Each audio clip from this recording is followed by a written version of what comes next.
O programa de hoje começa com a matéria especial dedicada ao violão. Eu tenho certeza que você já foi em algum concerto, show ou até mesmo numa roda de amigos onde tinha alguém tocando violão. Você vai conhecer agora um pouco mais sobre as características deste instrumento, as possibilidades que ele dá ao compositor e ao intérprete e também um repertório dedicado a ele na música erudita.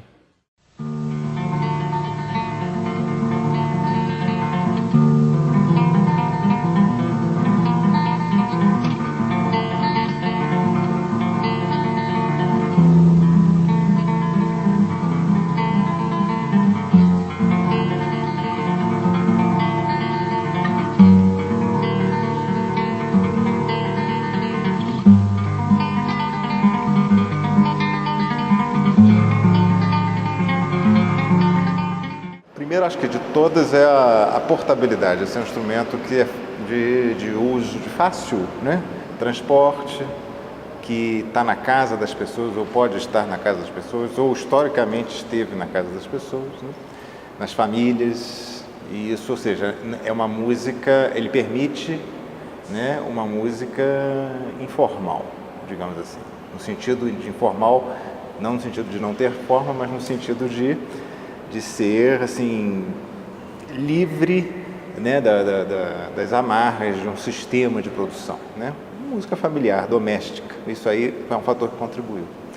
Tem uma coisa que eu acho que é muito importante falar, que pouca gente fala, que a gente pode falar ao longo também da entrevista, mas que é uma coisa muito importante, é que é um instrumento que eu acho que tem a ver com essa coisa do uso dele na música popular, é um instrumento que ficou livre, de uma certa maneira, de um uso sistemático no modo de produção musical de concerto formal, vamos dizer assim. Então a gente não teve no violão, como não é um instrumento que toca em orquestra, né, ele não teve uma uniformização de escolas técnicas, ele tem alguma, mas não tanta. E isso permite com que o instrumento seja abordado de maneiras muito diferentes, de acordo com padrões culturais, de acordo com locais, né? Então, ele é um instrumento que sofre, mais do que outros, sofre no bom sentido, abordagens diferentes. Ele é apropriado culturalmente de uma maneira muito intensa, talvez mais intensa do que outros instrumentos. Além de tudo isso, tem o fato do violão ser um instrumento barato também, né? Essa penetração social dele tem tanto a ver com a portabilidade quanto com o fato de ele ser barato. E aí todo mundo pode tocar. Isso dá ao violão a característica também de transitar entre todas as classes sociais, né? Que é bom, uma música de maneira geral faz esse trânsito sempre de uma forma ou de outra, né? Mas o violão tem isso. Embora em algum momento do passado tenha tido uma relação diferente, eu acho que hoje é um instrumento que permeia todas as classes sociais.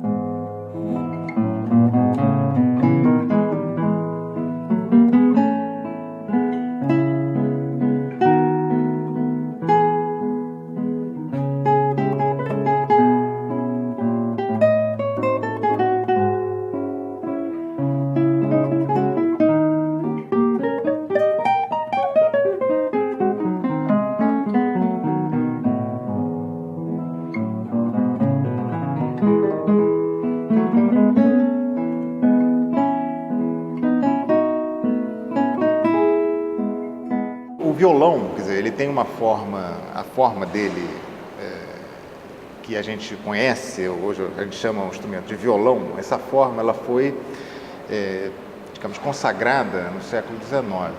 Antes havia também um instrumento semelhante ao violão, às vezes até muito semelhantes, que era usado no final do século XVIII, já tinha um instrumento bastante semelhante a ele.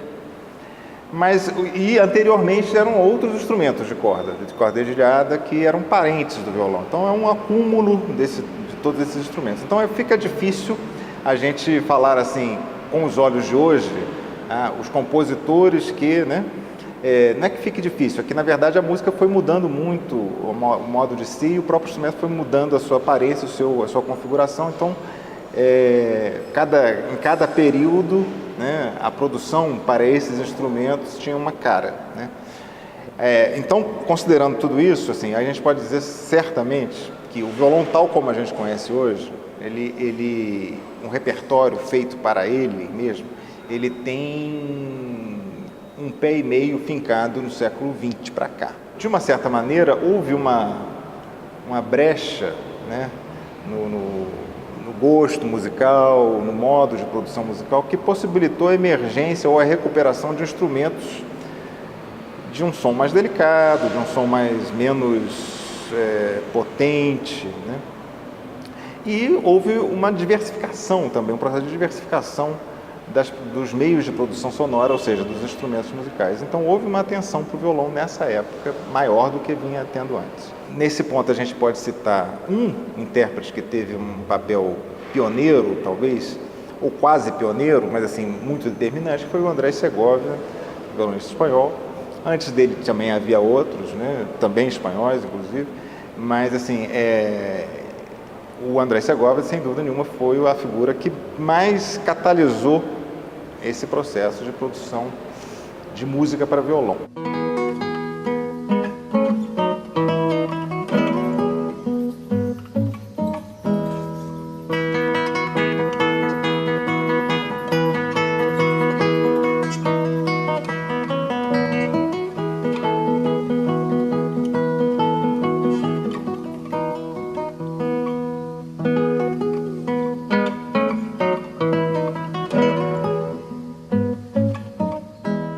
Uma grande parte do repertório para violão, ele foi composto precisamente por violonistas, porque dentro desse processo de produção da música clássica, né, o violão, desde Berlioz, que eu acho que foi o primeiro a falar isso, o violão sempre ele foi um pouco estigmatizado, porque ele era um instrumento que os compositores consideravam difícil de entender para compor para ele. Isso precisava ser feito um estudo, porque a harpa é um instrumento super difícil de compor também e os compositores nunca se furtaram muito a esse exercício, né? Então não sei até que ponto existe uma verdade técnica sustentando essa afirmação, mas fato é que existe esse pensamento, né?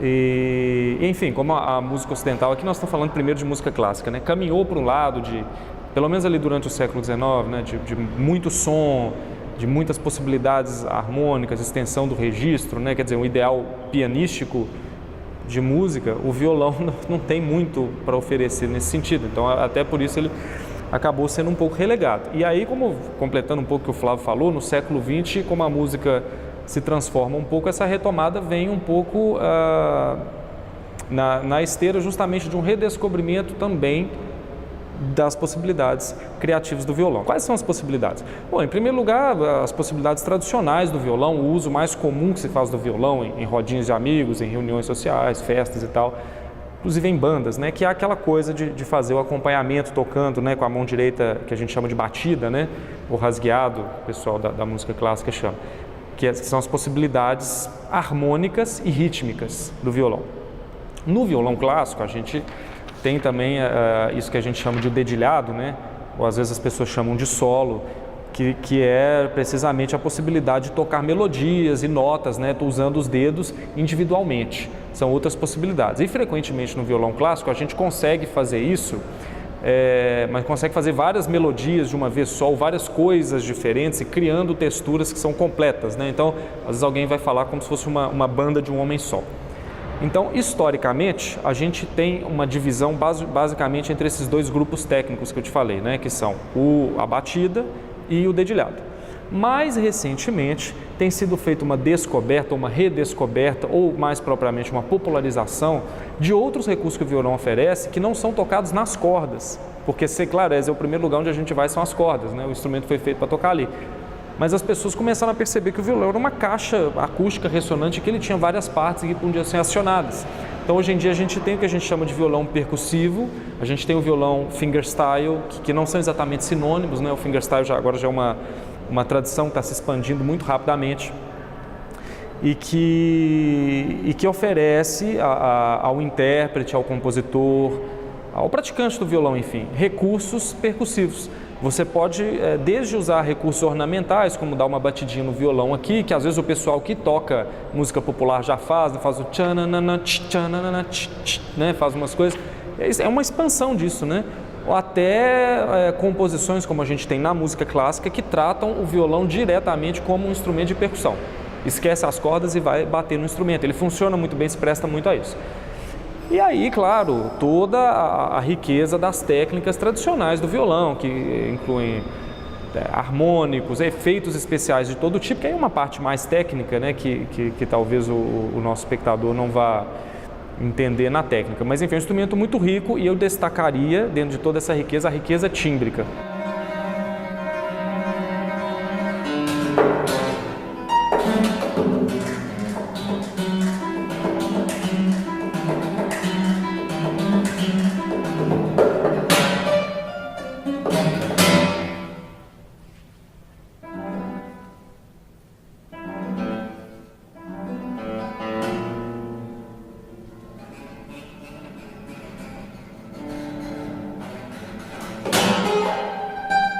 Tem um compositor brasileiro que teve uma importância muito grande, né, no repertório universal do violão, digamos assim, que foi o Villa-Lobos, Heitor Villa-Lobos, porque era um compositor que tocava violão. O violão era o primeiro instrumento dele, praticamente, ou era um instrumento importante na sua juventude, né, como músico. E ele era muito inventivo e, de fato, ele fez uma obra, sobretudo os estudos para violão, que exploraram muitas das coisas que o Stanley falou aqui há pouco, ou seja, sonoridades novas, procedimentos mais assim de acordo com a música da época dele, assim, né, músicas contemporâneas a ele, né, assim, como Stravinsky, por exemplo, Debussy, quer dizer, ele tinha e ele usou isso no violão, coisa que não era usual. O violão não era um instrumento para esse tipo de coisa. Então tem determinados procedimentos que o Villa-Lobos usa que inauguram para o violão uma época que desconhecida até então. Eu vou citar um outro compositor aqui que compôs muito pouco para o violão, mas que deixou uma obra muito importante tanto na música de câmara quanto na música para violão solo, que é o Benjamin Britten, por exemplo, que não era violonista, mas que deixou uma obra de vasto interesse, né? E por ser ele um compositor de alto nível, também muito para além do violão, ajudou a colocar o violão também num círculo de aceitação que ele não tinha tanto. A gente tem que retomar um pouco, embora, como o Flávio disse antes, o violão, como a gente conhece, o violão moderno, seja um produto do final do século XIX, há uma enormidade de obras compostas para instrumentos da família do violão, né, que são cordofones, né, que se toca de cordas pinçadas, que vem da Renascença, né? Você tem um corpus de obra da Renascença gigantesco para músicas, para instrumentos dessa família, maior até do que para os instrumentos de teclado no período que veio depois, né? Então aí a gente pega os compositores renascentistas, né, da Milano, por exemplo, Mudarra e John Dowland. Depois a gente tem os compositores barrocos, né? A gente, claro, vai ter eternamente, somos obrigados a prestar tributo ao grande Johann Sebastian Bach, que, embora não tenha composto diretamente para o violão, era um admirador do alaúde e compôs obras que hoje são fundamentais no repertório adaptadas ao violão moderno, né? A mesma coisa para um contemporâneo dele, que era o Weiss. Aí a gente tem os compositores do período clássico, notadamente aqueles do que se chama a época de ouro do violão, embora não fosse esse violão que a gente toca hoje, né?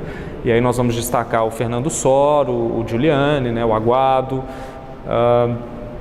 E aí existe um hiato e a gente retoma a escola moderna do violão com Tárrega, que foi quem começou, eu acho, né? Esse grande processo de redescoberta do violão, inclusive do estabelecimento de bases modernas para a técnica, embora tenham se transformado muito desde então, porque isso já tem, né, 100 e tantos anos, mas bases modernas para a técnica, inclusive adaptadas ao violão moderno que foi feito na época e local onde ele vivia, né, que era a Espanha do final do século XIX. A partir daí o violão se diversifica, há muitos compositores, mas eu gostaria de citar um eixo, digamos assim, se eu posso tomar essa liberdade, de compositores latino-americanos que tem, pelo fato de serem latino-americanos, né, isso gera uma série de características até sociológicas que fazem com que a gente possa, que me autorizam a tomar essa liberdade de falar num eixo latino-americano de composição para violão, que começa com Villa-Lobos e o sucessor direto dele, que é o Léo Brauer. Nem sempre esse parentesco é lembrado, mas é verdade. O Heitor Villa-Lobos certamente é o principal compositor de violão da primeira metade do século XX e o Léo Brauer da segunda, né? E aqui nós estamos falando compositores, mas na verdade, veja bem, todos eles são intérpretes. O repertório todo de violão, ele trabalha na colaboração compositor-intérprete, E aí você muitas vezes tem até dificuldade de separar ali o que é intérprete e o que é compositor, em muitos casos, ou ele é feito por violonistas que são compositores. E a prática musical dessas pessoas, ela é muito mais imbricada do que parece, né? Nem sempre o cara tem um momento de compor e um momento de tocar, e essas coisas estão separadas, né? É muito mais junto, né? Mas então eu vou citar esse cara que é fenomenal, que eu acho que frequentemente é deixado de lado nas nossas narrativas sobre o violão, que é o Barrios, o paraguaio Agustín Barrios, né? Da primeira metade do século XX, que foi um virtuoso excepcional, um cara que tocava violão como poucos, e que difundiu muito o violão também.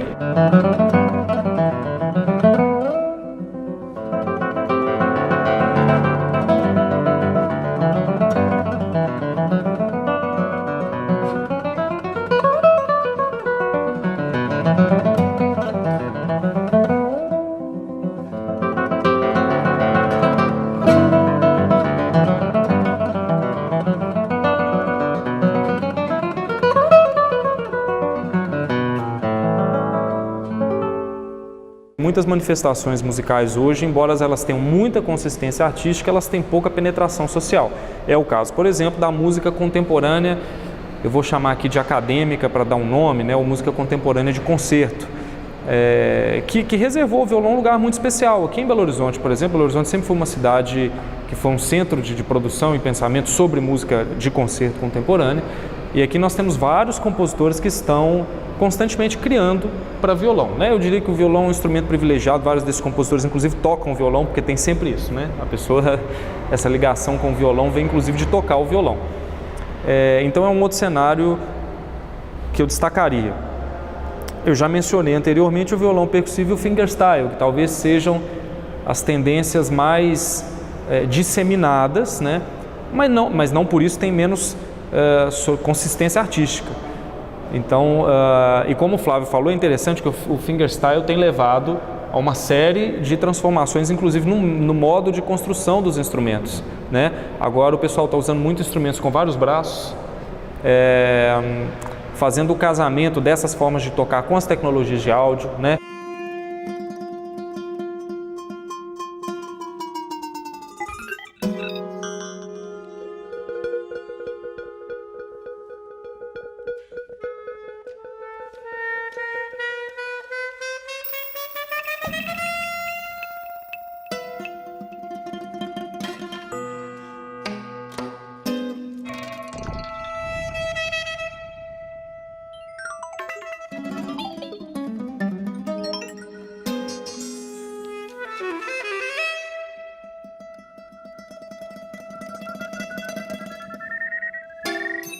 A gente veio lá do André Segovia, né, passamos pelo Julian Bream, pelo John Williams, estou falando do violão clássico, né?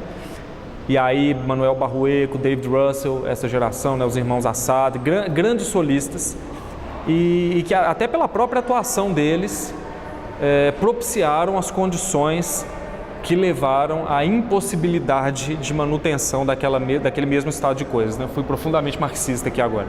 Mas na verdade foi isso que aconteceu. Então hoje, embora existam os grandes solistas, você não tem mais os grandes próceres vivos, né, dos deuses do violão. Você tem um panorama muito mais diversificado e muita gente tocando bem, tocando com consistência. Isso vem do fato de que o violão entrou nas universidades, né, do acesso à informação, evidentemente, de um acesso, né, de muita informação e um acesso à informação de qualidade, né, principalmente através das instituições. Então, essa consolidação do violão clássico, a formação de uma grande quantidade de intérpretes muito bons, acho que também é um fator que tem que ser mencionado aí na discussão sobre o violão contemporâneo. A palavra é diversidade.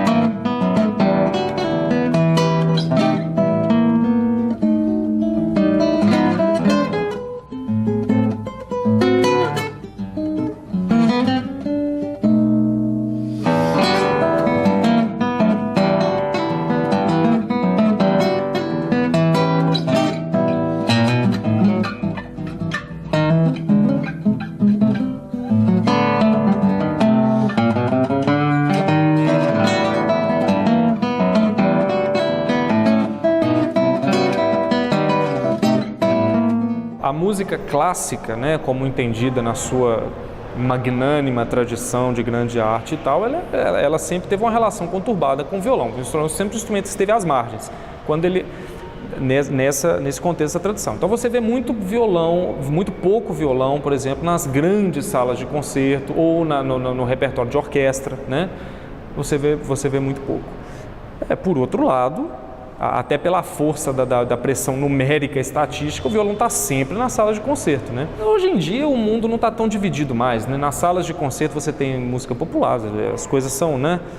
E o violão, fora desse ambiente da música erudita, evidentemente ele tem um predomínio, né? Instrumentos como violão, guitarra elétrica e tal, são instrumentos muito mais frequentes do que um oboé, por exemplo, né?